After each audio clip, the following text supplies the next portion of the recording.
Okay, let's go make this precious patchwork bow. But first, always remember to share this so it will save to your profile and you can find it when you're looking for it again later.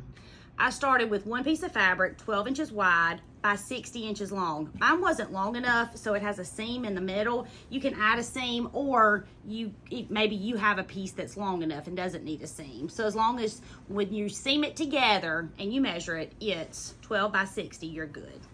Now, we're going to take it and fold it in half, just like this, long ways, all the way.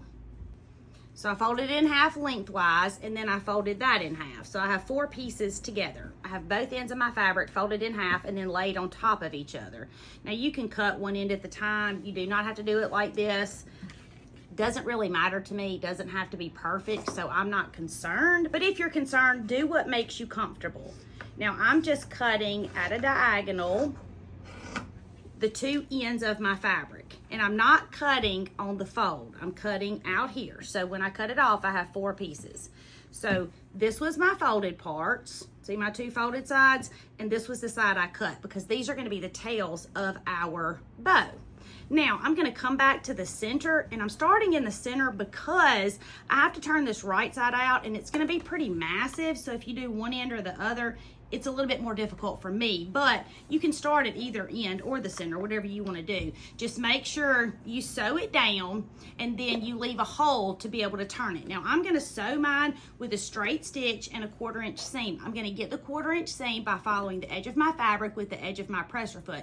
I'm going to back stitch when I start and when I stop, because my grandma said so. I love this fabric bow because you can change the dimensions of your fabric, make it longer, shorter, wider, or more narrow, and then you can make all the different fabric bows.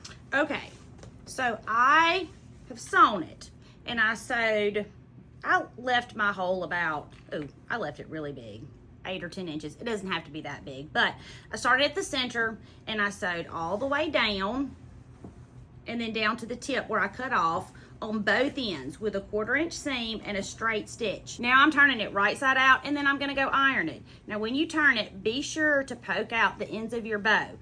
Chopstick, handy dandy tool. Do not use your scissors. I know y'all do it anyway, but I hope when you're fixing that hole you left, you're thinking about me, because I only know this from too many years of experiences, because I've done it, yes, more times than I'm ever going to admit. Okay, I'm gonna go iron mine. You go iron yours. I'll be right back. I'm back. Okay, I've ironed mine, you've ironed yours. Now, we're gonna go and top stitch all the way around the entire bow. And by top stitch, I just mean you're sewing a little closer to the edge than the 1/4 inch seam allowance, but only sew as close as you're comfortable. And even when we top stitch, yes, we back stitch because my grandma said so. When I first started sewing, I didn't do a lot of top stitching because I didn't want to, because I was so glad to be at the end of my project. But I promise, take the few minutes and do the top stitch. I'm not giving you extra steps because I don't like the extra steps. Okay, we've sewn it, we've turned it right side out, we've top stitched it. Now let's find the center. After you find the center, you're gonna make an M, just like this. Do you see that? And you're just gonna tie it, just like you do your shoes. You're gonna pull it tight and fluff it up, and you're gonna have the cutest bow ever.